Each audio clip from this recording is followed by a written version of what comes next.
Dios les bendiga, mis amados hermanos. Una vez más estamos dispuestos para meditar en la palabra de Dios en este viernes que corresponde a este mes que está transcurriendo. Vamos a orar. Soberano Señor, te damos gracias por tu palabra, gracias por las bendiciones que recibimos cuando estamos meditando, escudriñando y entendiendo por la sabiduría que nos das tu palabra santa.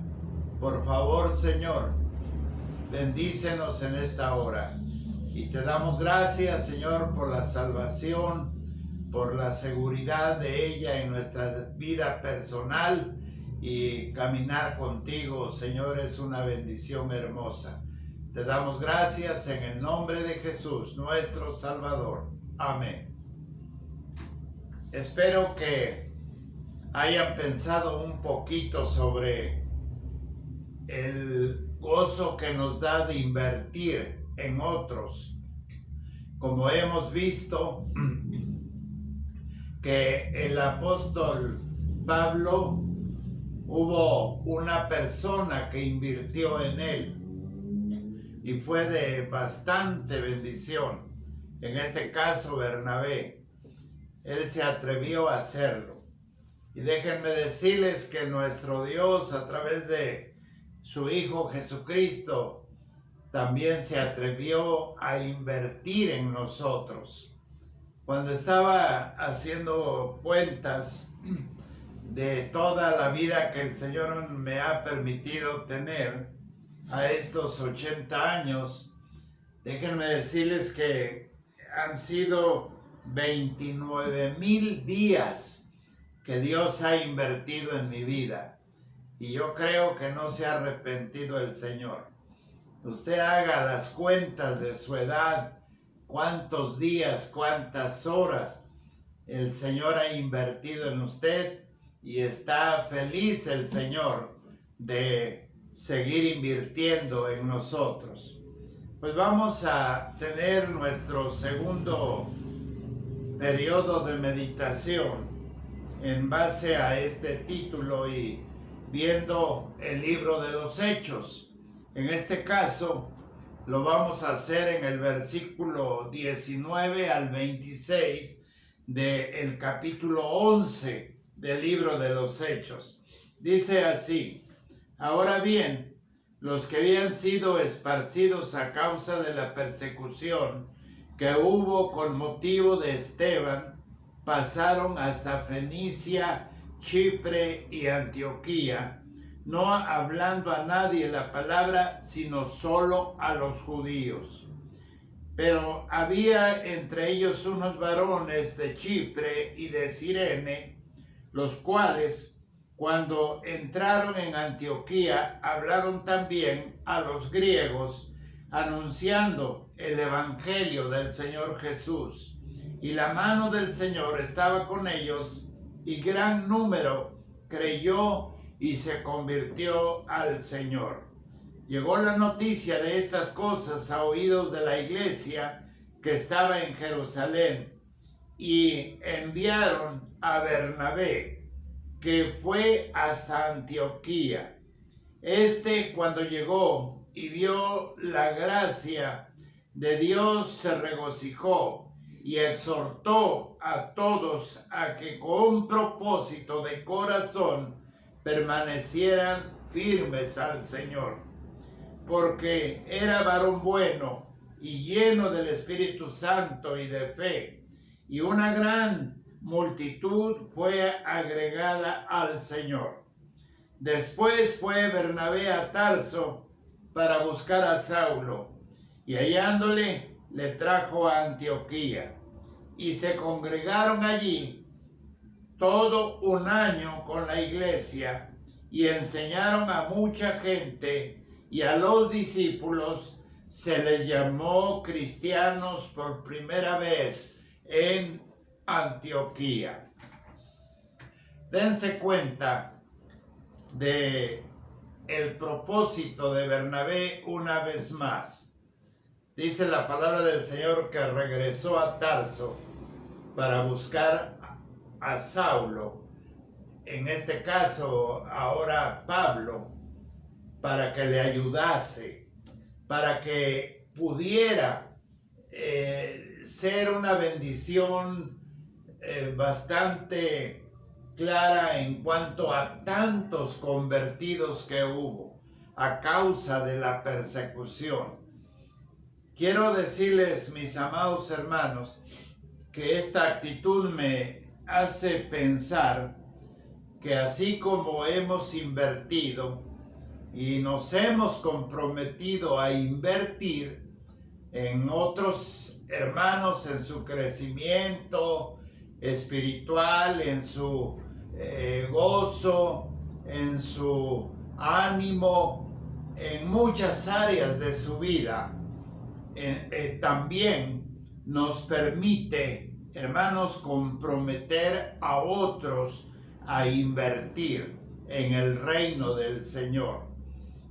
Estamos dispuestos para invertir en otros más al trabajo que no es muy fácil, requiere entrega y requiere pasión, pero al fin y al cabo los resultados, mis amados hermanos, como vemos aquí en este pasaje que leí, resultan ser bastante agradables. Bendecida la iglesia, el evangelio por todos estos lugares y ciudades que menciona la palabra de Dios. El principio, o más bien al principio, la iglesia primitiva era enteramente judía. No había más que el énfasis de la predicación hacia los judíos. Pero Dios usa este medio, muy difícil por cierto, que es la persecución. No sé cuántos de ustedes han tenido esta experiencia en lo personal, pero la persecución es a veces muy angustiante, es también muy, diríamos, de riesgo, de contratiempos y a veces hasta de desánimo, porque pensamos en nuestra vida por razón de que pudiéramos perder la vida en la persecución, como muchos cristianos han muerto por causa del evangelio. Yo estaba en Pinotepa Nacional y sabía de una familia que fue para predicar la palabra de Dios allá, un pueblo antes, no recuerdo su nombre. La familia se apellidaba Deras, y cuando estuve ahí me propuse buscar los sepulcros de esta familia, el esposo, la esposa y 2 hijos y una enfermera, porque llegando, después de cruzar la Mixteca, varios días a pie y a caballo, y comenzaron a predicar la palabra de Dios en esta región, la gente al principio no hizo gran cosa de atentar contra la vida de ellos, pero a poco tiempo fueron asesinados vilmente por causa del evangelio. Ahí quedó la familia Deras. Y hermanos, la persecución sí produce a veces hasta desánimo y miedo, temor, pero miren, la iglesia aquí en esta ocasión, por razón de la persecución, creció. Los discípulos no se animaron. Bernabé no se desanimaron. Bernabé no se desanimó. Y ahora el apóstol Pablo y muchos otros personajes que narra aquí la palabra de Dios. Y después de estos testimonios, como en el caso de cuando Dios usa la persecución y cae el primer mártir del cristianismo, que es en este caso Esteban, para llevar el evangelio ahora no solamente a los judíos, sino también a los samaritanos y seguramente a mucha otra gente. Dice el capítulo 8, un poco antes, y vamos a ver lo que dice de los versículos 4 al 8. Dice la palabra del Señor de la siguiente manera: pero los que fueron esparcidos iban por todas partes anunciando el evangelio. Entonces Felipe, descendiendo a la ciudad de Samaria, les predicaba a Cristo, y la gente unánime escuchaba atentamente las cosas que decía Felipe, oyendo y viendo las señales que hacía, porque de muchos que tenían espíritus inmundos salían estos dando grandes voces, y muchos paralíticos y cojos eran sanados. Así, dice el versículo 8, así que había gran gozo en aquella ciudad. Dice la palabra del Señor que había gran gozo, mis amados hermanos, a pesar de la persecución. Ahí está Felipe. La conversión también de un personaje tan interesante como lo fue Cornelio, dice el capítulo 10, de los versículos 1, prácticamente todo el capítulo. Había en Cesarea un hombre llamado Cornelio, centurión de la compañía llamada la Italiana, piadoso y temeroso de Dios con toda su casa, y que hacía muchas limosnas al pueblo y alababa a Dios siempre. Este era otro personaje tan interesante como lo era Cornelio, y ahí en su casa, con su familia, estaba dispuesto a invertir en otros para la predicación de la palabra de Dios. Abrió la puerta de su casa, abrió la puerta al evangelio, y ahora era también para los judíos y los gentiles la palabra del Señor. El versículo 1 del capítulo 11 dice: oyeron los apóstoles y los hermanos que estaban en Judea que también los gentiles habían recibido la palabra de Dios.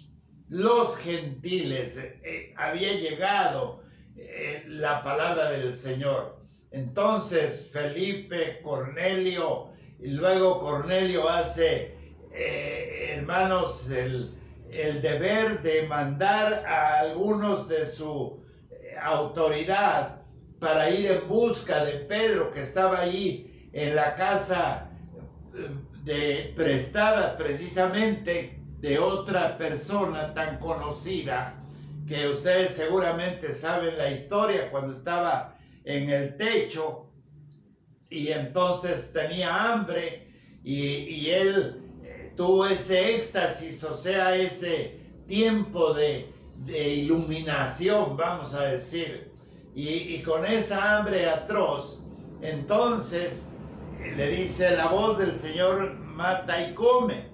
Y él dice: nada puede entrar en mí cosa inmunda. Es una ilustración de que los gentiles, que eran considerados como la escoria, ahora tenían el derecho también de oír y de aceptar el evangelio de Jesucristo. Qué hermoso, hermanos, porque ahí nos da también la evidencia de que se abre otra puerta.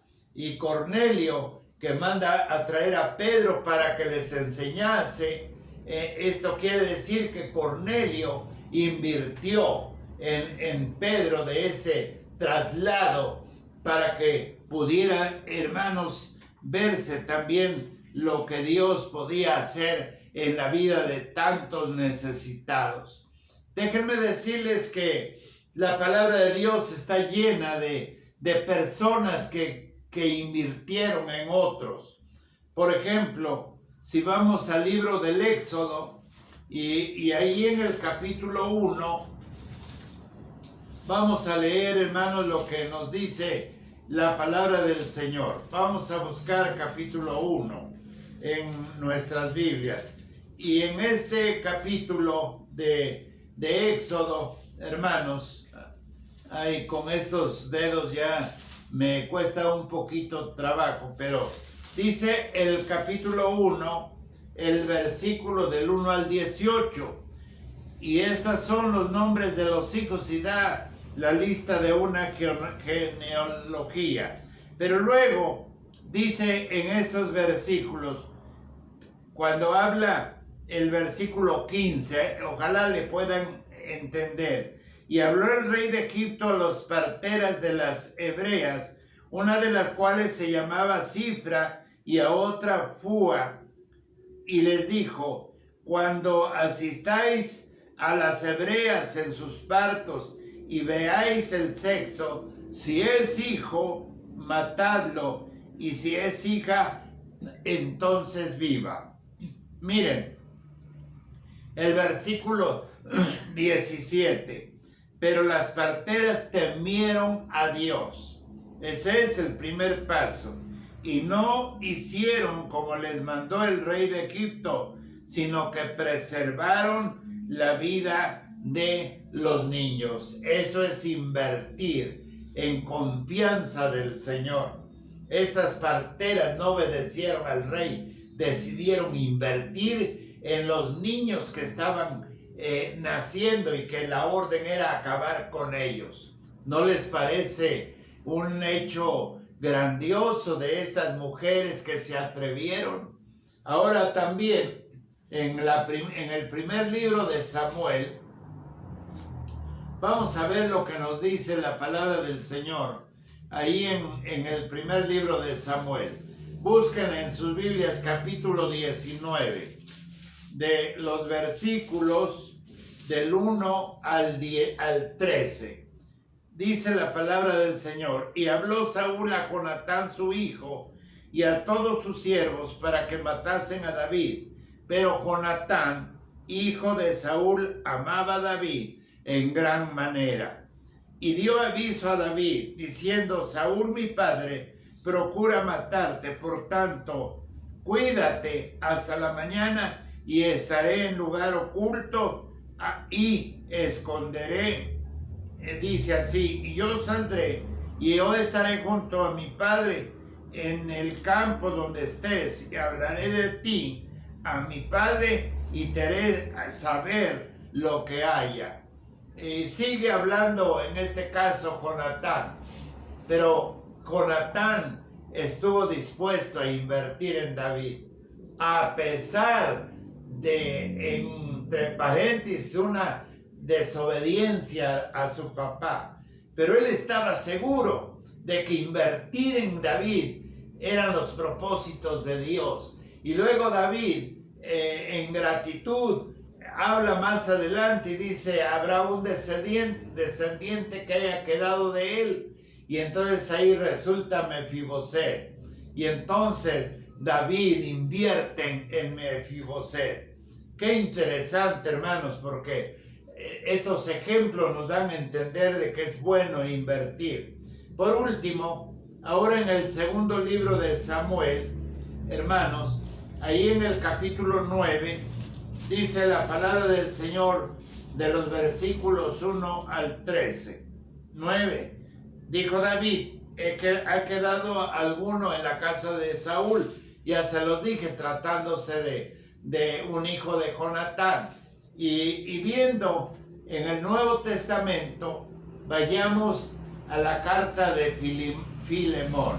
Ahí vamos a ver, hermanos, lo que dice la palabra del Señor. Busquen en esta carta, hermanos, a Filemón, y vamos a leer lo que nos dice la palabra de Dios en este libro. Dice así el versículo 25: habla en la carta del apóstol Pablo a Filemón. Dice así, 25. Te saludan Epafras, mi compañero de prisiones por Cristo Jesús, Marcos, Aristarco, Demas y Lucas, mis colaboradores. Fíjense, dice mis colaboradores. ¿Quién los llamó a colaborar? ¿Quién los llamó a que ellos pudieran echarle la mano al apóstol Pablo? Sencillamente, él decidió invertir en ellos. Y termina el versículo 25. La gracia de nuestro Señor Jesucristo sea con vuestro espíritu. Y termina diciendo amén. Esto quiere decir que el apóstol Pablo invirtió en otros. Mis amados hermanos, quiero decirles que ningún líder puede hacerlo completamente todo. Por más que se afane, ¿se acuerdan con Moisés que quería él hacer todo? Pues en este caso nos dice la palabra de Dios que su suegro lo llamó a consejería y le dice, oye, te vas a morir luego, te vas a acabar, te vas a desgastar, etcétera. Yo creo que debes aprender a invertir en otros, a delegar en otros. Yo siempre, a veces parezco que raspo la buena intención, pero cuando digo en la iglesia, hermanos, no es correcto que nos tengamos tantas responsabilidades. Yo creo que a veces hasta dos nos es difícil funcionar, pero nos gusta. Y hay hermanos que aceptan cuando los nombran 1, 2, 3 veces. Sí lo hago, pero es difícil. Tenemos que aprender a invertir en otros. Ningún líder puede hacer completamente todo. Debe involucrar a otros. Debemos involucrar a los creyentes cuando estén listos. Por supuesto, la iglesia de Antioquía no solo ministraba a los suyos, también a los demás. Ahí lo dice en Hechos capítulo 11 que hemos leído, y de estos versículos que hemos sacado, y quiero terminar nuevamente leyendo la palabra de Dios. Dice el versículo 27 y 3 versículos. En aquellos días unos profetas descendieron de Jerusalén a Antioquía, y levantándose uno de ellos, llamado Agabo, daba a entender por el Espíritu que vendría una gran hambre en toda la tierra habitada, la cual sucedió en tiempo de Claudio. Entonces los discípulos, cada uno conforme a lo que tenía, determinaron enviar socorro a los hermanos que habitaban en Judea, lo cual en efecto hicieron, enviándolo a los ancianos por mano de Bernabé y de Saulo. Otra vez, invertir en otros. Ahí está claramente otro de los ejemplos. Dios nos bendiga, hermanos, para que el invertir en otros vale la pena. Hemos visto este ejemplo precioso, estos ejemplos, hemos visto lo que nos dice la iglesia en aquellos tiempos, y creo yo que la razón de haberlo hecho es ahora los frutos que hasta aquí han llegado, porque el Señor Jesús, cuando llama a los 12 hombres que no tenían gran preparación, menos en las cosas de Él, se atreve a invertir en 12, aunque a uno le fallara, pero se atreve a invertir, los prepara, hermanos, los orienta, los anima, les corrige muchas cosas y después los envía, los preparó. Jesús tuvo confianza de invertir en 12 gentes para que viniera el evangelio hasta nuestra amada patria. Gracias, Señor, porque no perdemos el gozo de servirte, pero también el gozo de invertir en otros, como muchos han invertido en nosotros, como tu Hijo Jesucristo que invirtió en nosotros para darnos estas grandes oportunidades. Señor, que nadie que puede hacerlo y que puede destinar tiempo y dedicación a hacer crecer a un discípulo, esté seguro de que está invirtiendo en el reino del Señor. Toma pues nuestras decisiones y ayúdanos como iglesia para invertir en ti, Señor. En el nombre de Jesús te damos gracias. Amén. Que Dios les bendiga, hermanos.